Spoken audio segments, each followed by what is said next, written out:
one of the greatest Stoic philosophers in history, Marcus Aurelius, believed that how we start our morning sets the tone for our entire life. He wrote that at dawn, when we find it difficult to get out of bed, we should remind ourselves that we are getting up to fulfill the work of a human being. He questions whether we were created to stay under the covers in search of comfort or to act according to our nature and purpose. This reflection has spanned centuries because it touches on an essential point of human experience. Many people wake up every day tired, unmotivated, and unclear about the meaning of what they do. The Stoic morning routine emerges as a practical response to this. In this video, we will explore practices used by Stoics to start the day with serenity, mental clarity, and purpose. If you enjoy this type of content, please like, subscribe to the channel, and turn on notifications to continue following our studies on Stoic philosophy. 1. Meditate on impermanence. One of the most central ideas of Stoicism is a deep awareness of impermanence. For Stoics, understanding that everything changes was not a cause for anguish, but a source of lucidity and inner freedom. Nothing that exists remains exactly as it is. The body ages, emotions transform, circumstances change, and even what seems solid and permanent today will one day cease to exist. The Stoics believed that starting the day by remembering this simple truth helped to put life into perspective before everyday concerns took over the mind. Upon waking, before getting caught up in the fast pace of the world, the Stoic practitioner sought a moment of silence. This silence was not empty, but full of attention. It was an invitation to consciously reflect on the nature of existence. Visualizing the vastness of the universe was part of this exercise. Imagining stars appearing and disappearing, civilizations flourishing and collapsing, mountains being shaped by time, and oceans slowly transforming helped dissolve the sense of exaggerated urgency that often accompanies modern life. When we perceive ourselves as part of this greater flow, our problems no longer seem absolute. This contemplation was not intended to make a person indifferent to their own life, but quite the opposite. By recognizing the brevity of existence, each moment became more valuable. Every encounter, every opportunity, and every choice gained weight and meaning. The Stoics understood that much of our suffering arises from the illusion of permanence. We suffer as if pain were eternal, as if losses were definitive, as if mistakes could not be overcome. By remembering that everything passes, the mind becomes more flexible and less resistant to reality. Marcus Aurelius often reflected on the transience of fame, power, and life itself. Even as emperor, he reminded himself daily that his position was temporary and that, before long, both he and those who praised or criticized him would no longer be here. This awareness helped him to act with humility and balance. Seneca also warned against wasting time. For him, the greatest human tragedy was not death, but living as if we were eternal, postponing what really matters and wasting energy on trivialities. By starting the day with the memory of impermanence, we are invited to make better use of the time we have been given. This practice also reduces excessive attachment. When we understand that nothing belongs to us permanently, we learn to appreciate without clinging. Relationships become more conscious, possessions lose some of their emotional power, and rigid expectations begin to dissolve. In addition, reflecting on impermanence helps us deal with the fear of death in a healthier way. For the Stoics, thinking about death was not morbid, but liberating. Death served as a reminder that life happens now, and that postponing courage, honesty, or change is a real risk. By bringing this reflection into the morning, the day begins on a solid foundation. Small setbacks lose their power, criticism is received with more balance, and success is viewed with gratitude, not attachment. Meditating on impermanence also strengthens gratitude. When we recognize that nothing is guaranteed, even the simple things become extraordinary. The air we breathe, the fact that we wake up, the possibility of acting and choosing are seen as gifts, not rights. This practice does not require much time. A few minutes of silence and reflection are enough to profoundly change the quality of the day. The important thing is not the duration, but the sincerity of the contemplation. By starting each morning remembering that life is short and precious, you do not become cold or distant. On the contrary, you become more present, more attentive, and more committed to what really matters. This awareness is the foundation of the entire Stoic morning routine. Without it, the other practices lose their depth. With it, each day is lived not as an automatic obligation, but as a conscious opportunity to exist. 2. Writing to organize your thoughts. For the Stoics, writing was not an intellectual or literary habit. It was a daily practice of mental hygiene. Just as the body needs to be cleaned every day, the mind also needs space, clarity, and order. Marcus Aurelius wrote so as not to lose himself. His notes were neither beautiful nor organized for publication. They were reminders, warnings, reflections, and internal dialogues. He wrote to align thought, intention, and action. Upon waking, the mind is often filled with residue from the previous day. Unfinished conversations, worries, frustrations, expectations, and fears remain active even during sleep. Morning writing serves as a way to unload this mental excess before it contaminates the rest of the day. The first step in this practice is to write without censorship. There is no need for complete sentences, clear logic, or coherence. The initial function is simply to get thoughts out of your mind and onto paper. By doing this, you create distance between yourself and your thoughts, ceasing to be dominated by automatic impulses. This externalization of thoughts generates clarity. What once seemed confusing begins to take shape. Many concerns, when seen on paper, turn out to be smaller than they seemed when they were only in the mind.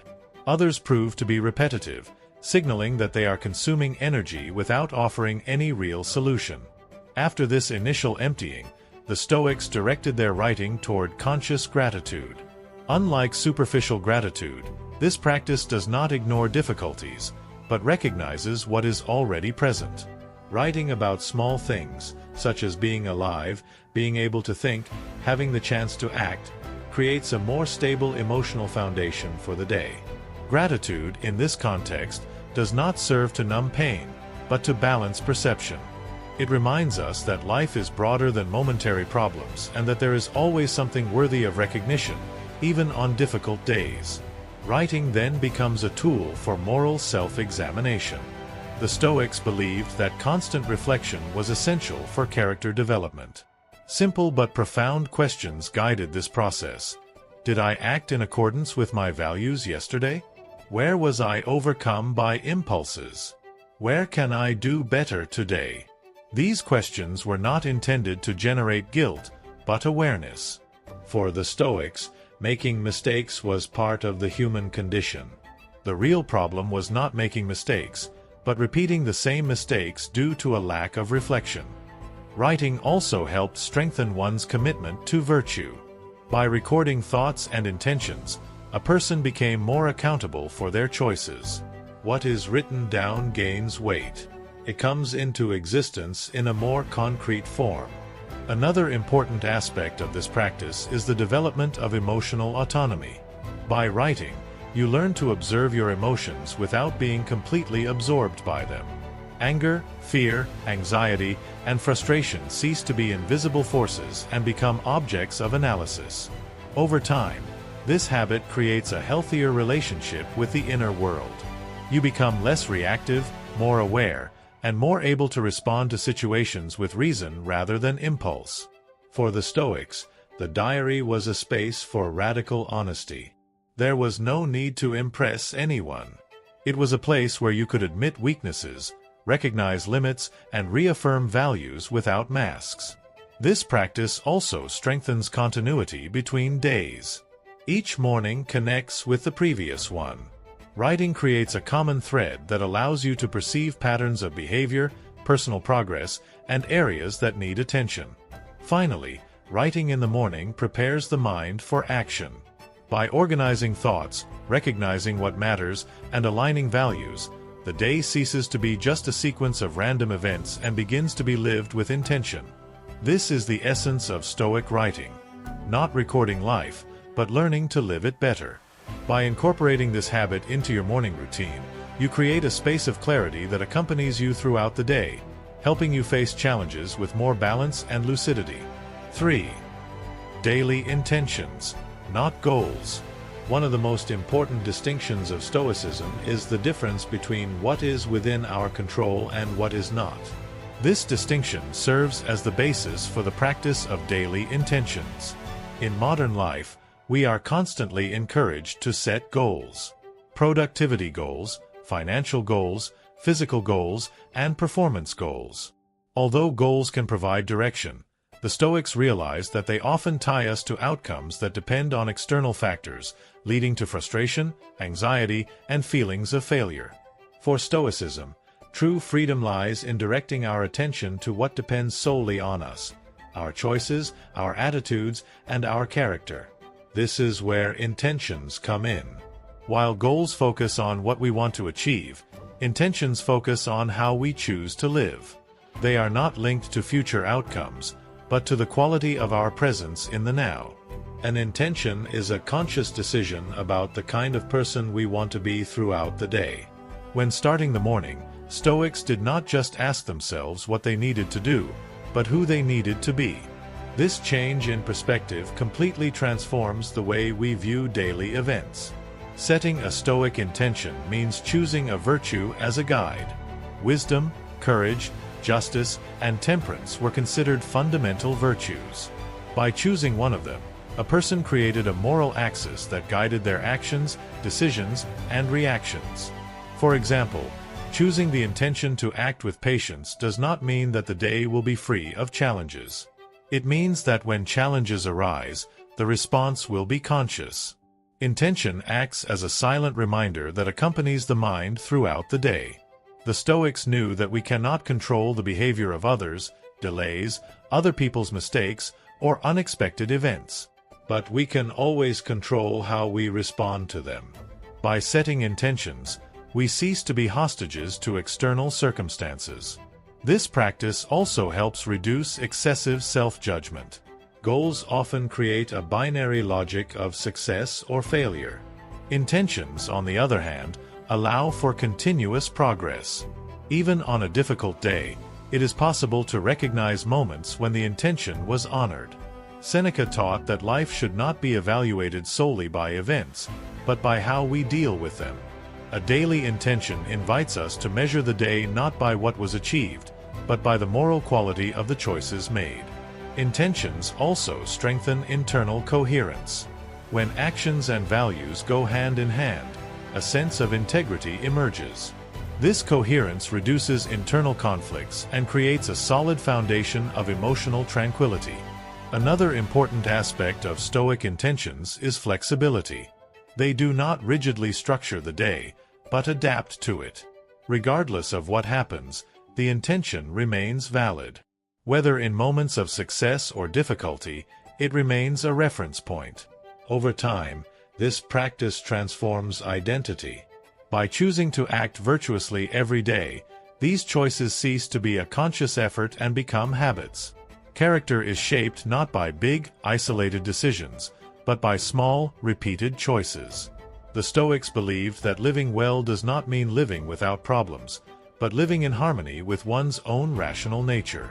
Intentions are the practical path to this harmony. By ending the morning with a clear intention, the day ceases to be something that simply happens to you. It becomes something you go through with awareness, responsibility, and purpose. This is the silent power of Stoic intentions. They do not change the world around you, but they profoundly change the way you position yourself in relation to it. And by changing that, everything begins to change. 4. Embrace voluntary discomfort. For the Stoics, excessive comfort was seen as a silent risk. Not because comfort is, in itself, a negative thing, but because dependence on it weakens the spirit. When we get used to avoiding any form of discomfort, we become less prepared to deal with the inevitable difficulties of life. Stoic philosophers understood that suffering cannot be completely avoided. Illness, loss, frustration, and unexpected changes are part of the human condition. Given this, they chose a practical approach. voluntarily training themselves to endure small doses of discomfort to strengthen the mind and character. This practice was not intended to punish the body or create unnecessary suffering. On the contrary, voluntary discomfort was seen as an exercise in freedom. By consciously choosing to face something difficult, a person ceased to be controlled by the fear of discomfort. Seneca recommended living simply for a few days, wearing modest clothes and eating basic foods. He suggested that during these moments, people ask themselves, "Is this what I feared?" The intention was to realize that what seemed scary was actually bearable. By starting the day with small practices of discomfort, the Stoic strengthened his emotional resilience. A cold shower, for example, was not only a physical stimulus but also a mental exercise. By coming into contact with discomfort, the mind learned that unpleasant sensations are not threats but passing experiences. This conscious relationship with discomfort helped break the illusion that happiness depends on perfect external conditions. When we realize that we are capable of remaining stable even in the face of discomfort, the constant need for comfort begins to lose its power. In modern life, this practice can be adapted in various ways. Walking instead of driving, choosing silence over constant distractions, facing difficult conversations with honesty, or giving up immediate pleasures are examples of voluntary discomfort that strengthen self-control. Another fundamental aspect of this practice is the development of discipline. By consciously choosing discomfort, we train our ability to act in accordance with our values, even when it requires effort. This discipline is not rigidity, but a commitment to personal growth. The Stoics believed that true power lies not in controlling the external world, but in mastering one's own reactions. Voluntary discomfort serves as training for this mastery. Each small, difficult choice reinforces inner confidence. In addition, this practice increases genuine gratitude. When we allow ourselves to experience moments without comfort, we learn to value what was once taken for granted. The simple becomes sufficient, and excess loses its importance. Embracing discomfort also helps reduce fear of the future. When we realize that we are capable of facing difficult situations in the present, anxiety about what might happen diminishes. The unknown is no longer seen as an absolute threat. Over time, this practice transforms our relationship with pain and effort. They cease to be enemies to be avoided at all costs and come to be seen as a natural part of human development. Emotional resilience grows, and the mind becomes more stable. For the Stoics, living well did not mean living comfortably, but living with virtue. Voluntary discomfort was a tool to remind them that true security does not come from the external environment, but from inner strength built up over time. By incorporating this practice into your morning routine, you start the day with a silent affirmation of autonomy. You demonstrate to yourself that you are not a slave to impulses, habits, or comforts. This awareness accompanies you throughout the day, strengthening every decision. This is the essence of voluntary discomfort in Stoicism. Not suffering for the sake of suffering, but consciously choosing what strengthens you. In doing so, you build a solid foundation of courage, freedom, and emotional balance. 5. Mindfulness and amor fati. For Stoics, the human mind is the main source of both suffering and freedom. Events themselves are neutral. What determines our experience is how we interpret them. For this reason, the practice of mindfulness occupied a central place in Stoic philosophy, even though it was not called by that name in ancient times. Mindfulness, within Stoicism, begins with the ability to be present. Being present means perceiving the moment as it is, without anticipating the future or getting lost in the past. This conscious presence creates a space between facts and automatic reactions, allowing for wiser choices. At the beginning of the day, the Stoics recommended a moment of reflection, not to escape reality, but to observe it clearly. Sitting in silence, observing the breath, and noticing thoughts arising and disappearing was a way of training the mind not to identify completely with every impulse.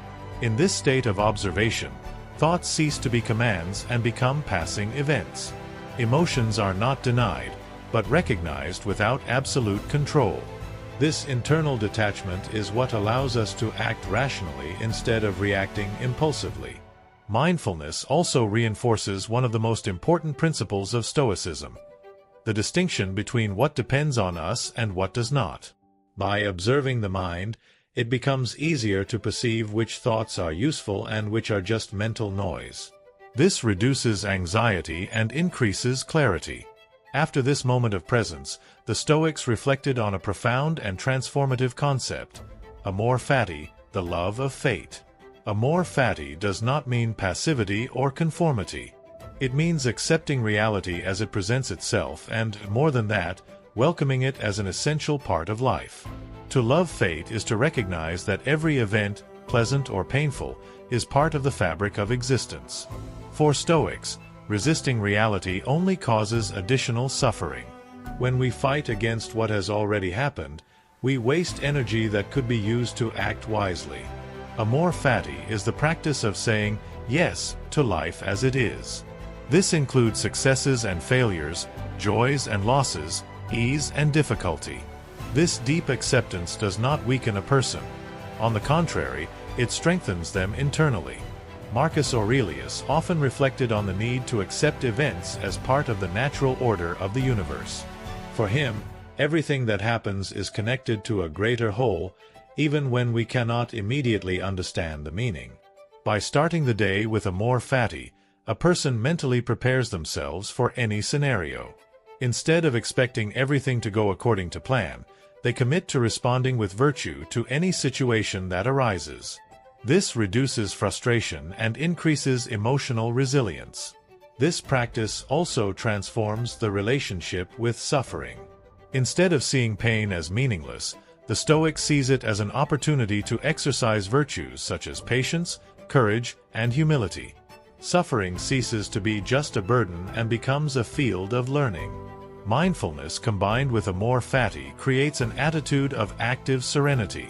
The person does not become indifferent, but engaged in a balanced way. They act in the world without losing themselves emotionally in it. In everyday life, this translates into greater tolerance for the unexpected, more acceptance of one's own and others' limitations, and a greater ability to remain calm in the face of chaos. The mind stops fighting reality and begins to cooperate with it. Over time, this practice generates a profound change in the way we live. Life ceases to be a series of obstacles to be overcome and comes to be seen as a continuous learning process. Every moment, regardless of its nature, carries value. Ending the morning routine with mindfulness and amor fati means starting the day with openness, humility, and courage. It is a silent commitment to live in accordance with reality, not against it. This is one of the most profound practices of Stoicism. It does not promise absolute control over life, but it offers something more valuable: inner peace, clarity, and the ability to love existence in all its forms. Conclusion. Each morning represents a new opportunity to live according to our values. Stoic practices do not promise a life without difficulties, but they offer tools to face reality with serenity, courage, and clarity. By incorporating even one of these practices into your morning routine, you begin to transform not only your days, but the way you live. Thank you for watching this video. See you in the next one.